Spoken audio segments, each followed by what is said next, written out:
សួស្តីបងប្អូនទាំងអស់គ្នាថ្ងៃនេះខ្ញុំបាទមកបង្ហាញជូនពីរបៀបការប្រើប្រាស់កម្មវិធី VN ដើម្បីកាត់តវីដេអូណាបងប្អូនបាទហើយខ្ញុំមកថ្ងៃនេះគឺចង់ប្រាប់ពីរបៀបយើងយកវីដេអូរបស់គេមកកាត់តហើយយើងចង់ដាក់ព្រិលចង់អីដាក់បាំងអក្សរឬក៏បាំងរូបភាពណាមួយទៅលើវីដេអូដើមរបស់គេណាតោះឥឡូវយើងចូលមក VN មកនេះចូលកម្មវិធី VN បាទចូលមក VN មកយើងទុកឲ្យវាលូតដំណើរការសិនមកបាទហើយនេះជាគំរូដែលខ្ញុំបានធ្វើមុនណាបើសិនជាចូលមកដំបូងវាអត់មានអីទេយើងចុចស្ញាប់បូកនេះមកណាឥឡូវយើងចុចស្ញាប់បូកនេះមកហៅថាយើងចុច new project ដែរបាទចុច new project នេះមកអាសញ្ញារូបកន្ត្រៃចុចទៅលើវាមកតែមួយយើងទៅជ្រើសរើសវីដេអូណាមួយដើម្បីចង់កាត់តឧទាហរណ៍ថាខ្ញុំបាទយកវីដេអូនេះបាទចុចទៅលើវីដេអូនេះមកបាទយ៉ាពុះទៅលើណាស្គយបាទចុចទៅលើវីដេអូម្ដងទៀតមកហើយវានឹងលូតពាក្យថា nick ឲ្យយើងចុចបន្តទៅទៀតបងប្អូនដែលចេះប្រើគិតដឹងហើយឥឡូវវីដេអូនេះបើបងប្អូនដែលគិតមិនទាន់ចេះគិតអាចទស្សនាបាន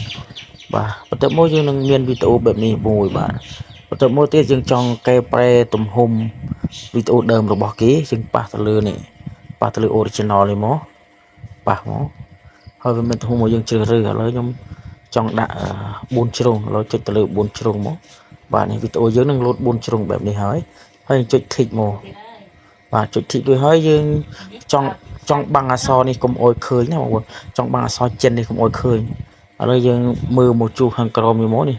យើងអូសយកដៃយើងអូសទៅឆ្វេងទៅអូសទៅទៀតរោកលែងនេះអាកលែងដែលខ្ញុំចង្អុលប្រាប់នេះបាទខ្ញុំអត់ចេះអង់គ្លេសខ្ញុំចំណាំរូបភាពបងប្អូនចុចអាកន្លែងខ្ញុំចង្អុលប្រាប់នេះមកចុចទៅលើវាមកវានឹងបង្ហាញផ្ទាំងទាំងអស់នេះមាន1 2 3 4មានព្រិលខ្លាំងតិចតួចហើយនឹងព្រាលបែបនេះបាទឥឡូវយើងចង់យកទី1នេះក៏យកទៅយើងចង់យកមួយណាក៏យកទៅបាទក្នុងឧទាហរណ៍នេះខ្ញុំយកទី4នេះចុចអារូបទី4នេះមក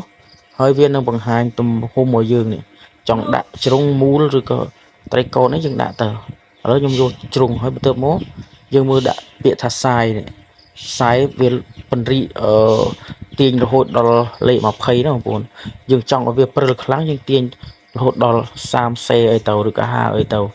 តាមការចង់បានណាឥឡូវក្នុងឧទាហរណ៍នេះខ្ញុំយកត្រៀមសេ7ចាស់ឧទាហរណ៍បន្ទាប់មកទៀតយើងខ្វែងវាចូលទៅចុចខ្វែងមកវានៅលើអេក្រង់របស់យើងនេះនៅលើអេក្រង់នេះឥឡូវយើងប៉ះទៅលើអេក្រង់នេះមកឃើញទេគឺយើងអាចបញ្រួមពង្រីកវាទៅតាមការចង់បានរបស់យើងឥឡូវខ្ញុំយកឲ្យប៉ុនអក្សរមួយនេះយកប៉ុនអក្សរនេះដាក់យើងអូសវាមកដាក់ទៅលើអក្សរយើងមកវានឹងមានព្រិលទៅលើអក្សរហើយណាបាទហើយខ្ញុំបិទសលេងចូលសិនហើយខ្ញុំក្លេសាក់មើលបាទនេះឃើញអត់បាទអក្សរដែលបាំងមិញគឺបាំងរួចហើយណាបាទហើយយើងធ្វើការបញ្ចូលសលេងបងប្អូនដឹងហើយបាទបញ្ចូលសលេងឲ្យសេវទៅបាទសារតែក្នុងវីដេអូនេះខ្ញុំបង្ហាញតែការប្រើដាក់ព្រិលទៅលើរូបភាពឬក៏ទៅលើអក្សរណាបងប្អូនបាទដើម្បីបាំងទៅលើរូបភាពណាមួយឬក៏បាំងទៅលើអក្សរណាមួយបាទអរគុណជម្រាបលាបាទការបង្ហាញជូនរបស់ខ្ញុំមានតែប៉ុណ្្នេះដែរបងប្អូនឆ្ងល់កន្លែងណាសម្រាប់ការប្រើកម្មវិធី VN ខមមិនម្នាក់មួយមកបាទហើយអធិស្ឋានសម្រាប់បងប្អូនដែលគិតចេះហើយបើបងប្អូនដែលអត់ទាន់ចេះគឺអាចទស្សនាបានអរគុណចា